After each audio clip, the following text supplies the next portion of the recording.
So loose lead walking is one of the hardest things to teach a dog. The easiest way for the dog to understand is to teach him or her what is required at home without distractions. Come here. We have got distractions, unfortunately, because my husband is working up the garden and Trevor wants to be with him. Can you sit, please? Good boy.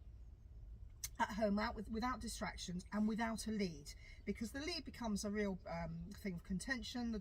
A lot of dogs don't like being restrained on the lead, and as soon as you put the lead into the mix, things start to go wrong. So we're going to practice teaching the dog. In my case, I say close, but other words you can use are heel, or nicely, or with me, or this way, or whatever you like. It doesn't really matter what you say. Dog doesn't speak English, so you can say oranges and lemons if you like. But whatever your word is going to be, teaching the dog what it means. Now, I know that the vast majority of people do not want to teach their dog to do competition heel work. When you're walking your dog on the lead, you want your dog to be here-ish. You don't mind if they're a little bit in front or a little bit out or sort of hanging back a bit, provided the lead's fairly loose and you're not being dragged around. However, that is a very woolly, grey concept for the dog to understand. So when we're teaching, we teach a more specific position. We teach, I want you here, this position here, because it's much more black and white. It's much easier for the dog to understand.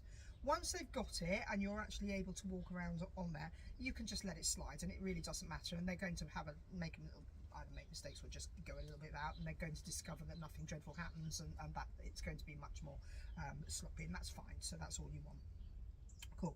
So there are several ways of teaching this.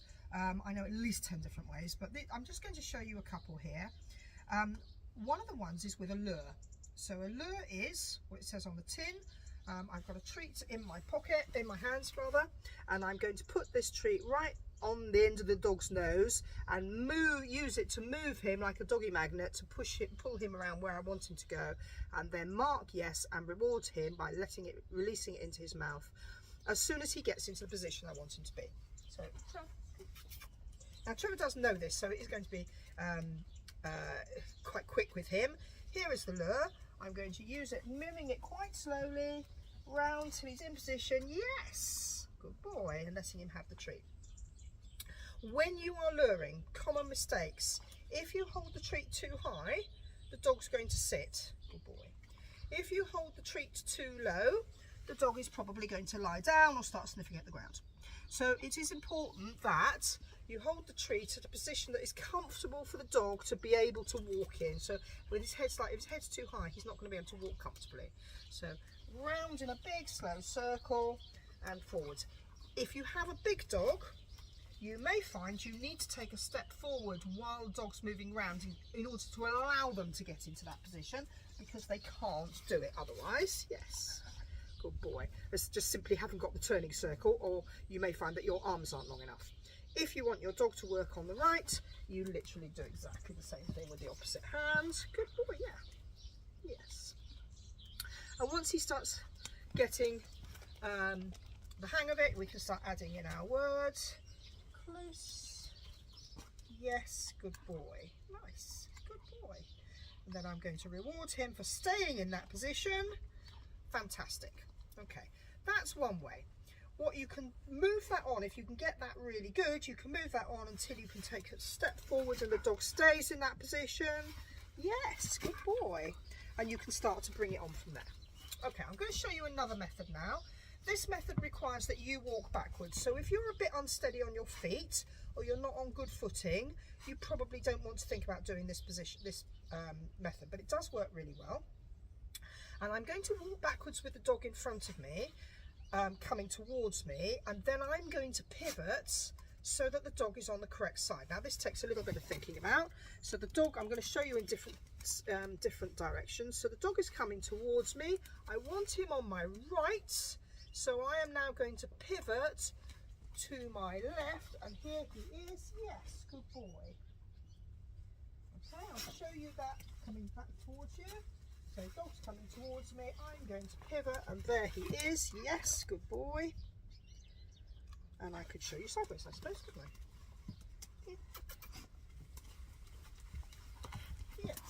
boy. Nice. Cool. Okay. What else did I do? Oh, roundabouts. The one that I did first, I can do that from the back so that you can see that. So it's alright, it's only Daddy, don't panic. We can go round, add in position, yes, good boy.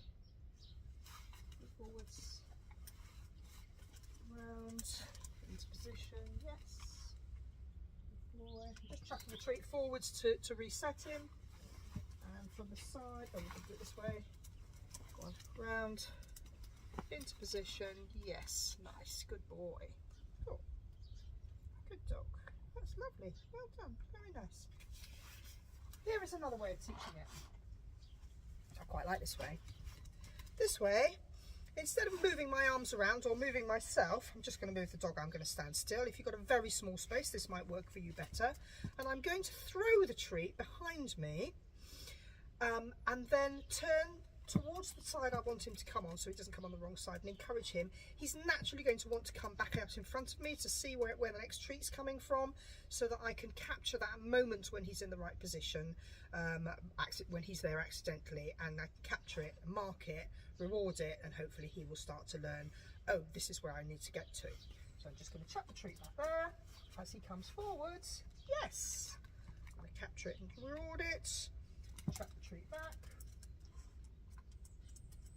Yes, and make sure that I mark before he's shot forwards into the wrong position. I'll do that one again from the side. Yeah. Yes, good boy. And this side. And the shot still. Where are you? Onto the table. Whoops. Yes, good boy. Cool. Cool. Okay. So here's another method. If you're a bit of a DIY fan and you want to, you can use a platform. So this is quite a posh wooden platform. You can make them with a bit of builder's polystyrene insulation covered with sticky back plastic or something so that it doesn't shed everywhere. Just lost my dog because there's a car going past, which is very exciting for him. So what we can do is we can just put this on the floor. Just to be in a more position. Oh, now Trevor knows to stand on a platform when he sees one. But you may have to spend a bit of time luring him. Yes, good boy. Until he will stand on the platform. Good boy. I'm going to throw the treat on behind him so that he comes and stands on the platform. And this is a great way of teaching a position because it's really easy for the dog to know that his feet are in the right place.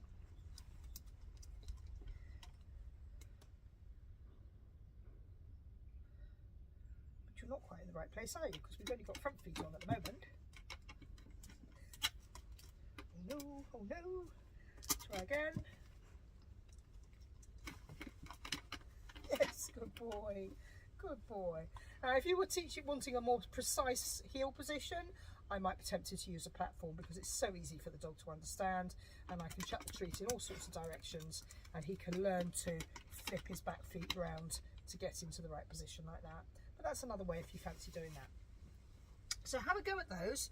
The thing is that you need to make sure the dog is really confident in knowing the cue and getting into position before you try and move things on. So once they know the words, you can turn this into a bit of a game, even in the smallest space. Finish. Let's get rid of that. So you can say, close, close. Yes, good boy. Check treat. Okay, I'm going to move. Can you get close? Close. Good. Close. Close. Close. Yes, good boy. Close. Yes, good boy. Close. Oh, close. Yes, good boy. So you can make it a bit fun. You can have and get until you're really confident the dog absolutely knows what your word means, and it means to get here or to get here if you're teaching a dog to walk on the right. So when they're like that and they really know what it means, then you'll be ready to go and put the lead on and start practicing with the lead. And it's important when you do that you have a very long lead that stays really loose, because if you start putting pressure on it, things are soon start going wrong, because that's going to confuse the dog. Okay, hope those are helpful. Good boy. I stopped it.